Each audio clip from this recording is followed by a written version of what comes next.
देखिए आप पादपों में अनुकूलन जो थे उसको अपने कई बिंदुओं के अंतर्गत अपने पढ़ा था, जिसके अंतर्गत अपने आवास के आधार पर जो पादप थे वो आपने जान लिए थे, आयु के आधार पर देख लिए थे, आकार के आधार पर देख लिए थे, पोषण के आधार पर भी अपने पादप देख लिए थे, और फिर अपन ने आरोहण के आधार पर भी पादप देख लिए थे। अब अपन इसके बाद फिर अब अपन बातें करेंगे जंतुओं के बारे में कि आवास के आधार पर जंतु को कितने प्रकारों में अपन बांट सकते हैं। तो देखिए ऐसे जंतु जो जल में रहते हैं उन्हें अपन कहेंगे जलीय जंतु। इसको भी दो भागों में अपन बांट सकते हैं, एक तो स्वच्छ जल के जो कि नदी या तालाब में हो, और दूसरा लवणीय यानी जो समुद्री जल के अंदर निवास करते हो। फिर अपन बात करेंगे इसकी स्थलीय। स्थलीय यानी कि जो भूमि पर रहने वाले जंतु हो, जिसके अंदर अपन लेते हैं सम आवासीय यानी जिनके लिए मौसम में ज्यादा परिवर्तन नहीं आता है, जैसे आपको ध्यान हो तो समुद्रभित पादप आपने पढ़े थे। फिर उसके बाद जमीन वाले के अंदर मरुस्थलीय यानी रेगिस्तान वाले जंतु। फिर उसके पश्चात शीत प्रदेश के जंतु, इनके बारे में अपन जानेंगे।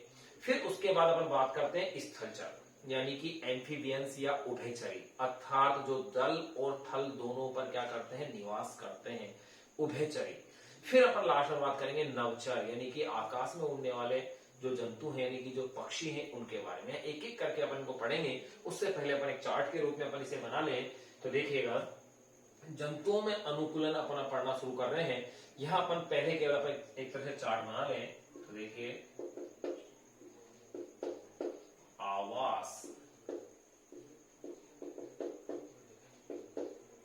के आधार पर जंतु। आवास के आधार पर अगर अपन जंतुओं को डिवाइड करें तो देखिएगा कितने प्रकार से ये बन जाते हैं।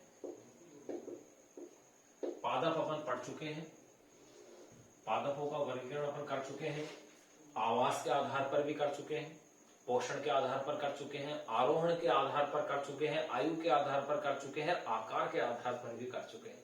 यहां अपन अब बातें कर रहे हैं जंतुओं की। अब जंतुओं में आवास के अकॉर्डिंग या आवास के अनुसार उनमें क्या क्या अनुकूलन पाए जाते हैं, क्या क्या विशेषताएं पाई जाती है, उनको एक एक करके अपन चर्चा करेंगे। तो सबसे पहले देखिए नंबर वन है जलचर। जलचर यानी कि ऐसे जंतु जो जल में निवास करते हैं। ये भी दो प्रकार के आपके पास हो सकते हैं। नंबर ए आप ले सकते हैं स्वच्छ जलचर। स्वच्छ जलचर यानी कि स्वच्छ पानी में निवास करने वाले जंतु। इनको अपन कंपेयर के रूप में ही पढ़ेंगे ताकि आसान रहे। नंबर बी अपन बात करेंगे लवणीय जलचर।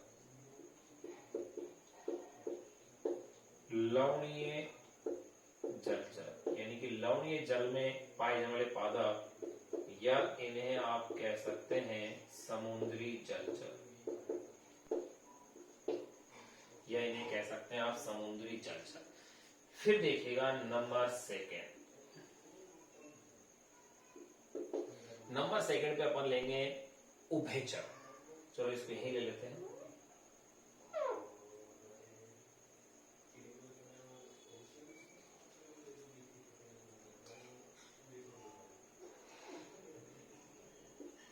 Number second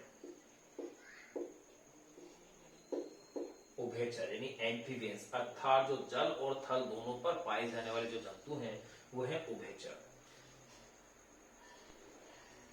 number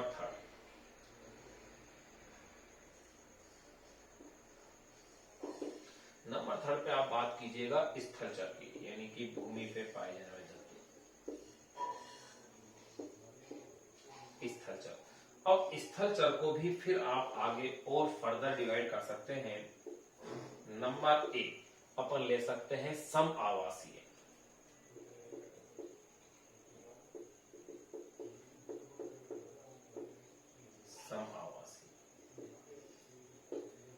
number B आप ले सकते हैं मरुस्थलीय यानी रेगिस्तान में पाए जाने वाले जंतु।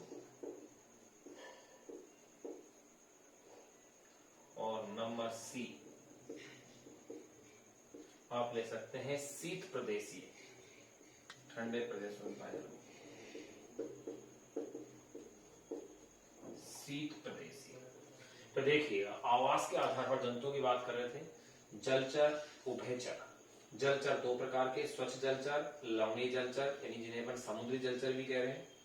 फिर स्थलचर यानी कि स्थल पर, भूमि पर पाए जाने वाले जंतु, सम आवासीय, मरुस्थलीय और शीत प्रदेशीय। फिर चौथी अपन बात कर लेते हैं नंबर 4,